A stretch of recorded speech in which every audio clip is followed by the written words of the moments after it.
আটাইলৈ মোৰ ফালৰ পৰা বহুত বহুত মৰম আৰু ভাল পোৱা যাচিছোঁ দেই।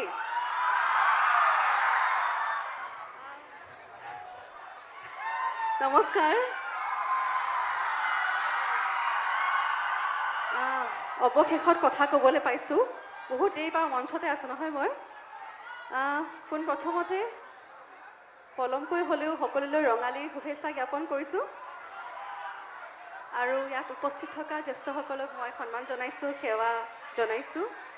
আৰু ইয়াত উপস্থিত থকা যুৱ প্ৰজন্মৰ ছাত্ৰ ছাত্ৰীসকল বিশেষকৈ আটাইলৈ মোৰ ফালৰ পৰা বহুত বহুত মৰম আৰু ভাল পোৱা যাচিছোঁ দেই।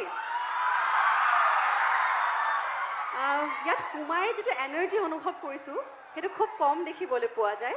গতিকে মই আজি বিশ্বাস কৰিছোঁ যে আজি আমাৰ চাগে পাৰফৰ্ম কৰি খুব ভাল লাগিব। লগতে আপোনালোকে কেনেকুৱা পায় নাজানো, কিন্তু আজি আমি আমাৰ গোটেই উদযাপন সমিতিৰ যিসকল সদস্য আছে আটাইলৈ মোৰ ফালৰ পৰা বহুত বহুত ধন্যবাদ জ্ঞাপন কৰিছোঁ মোৰ টীমৰ হৈ।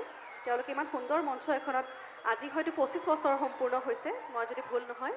গতিকে এটা খুব ধুনীয়া, ইটছ এ প্ৰিভিলেজ মোৰ কাৰণে, সঁচাকৈ সন্মানৰ কথা। গতিকে তেওঁলোকলৈ ধন্যবাদ জ্ঞাপন কৰিছোঁ। আৰু কথা বহুত কৈ থাকিম, মাজে মাজে কিবা কিবি পাতি থাকিম আমি, ৰস লগা কথা, ৰসাল কথা।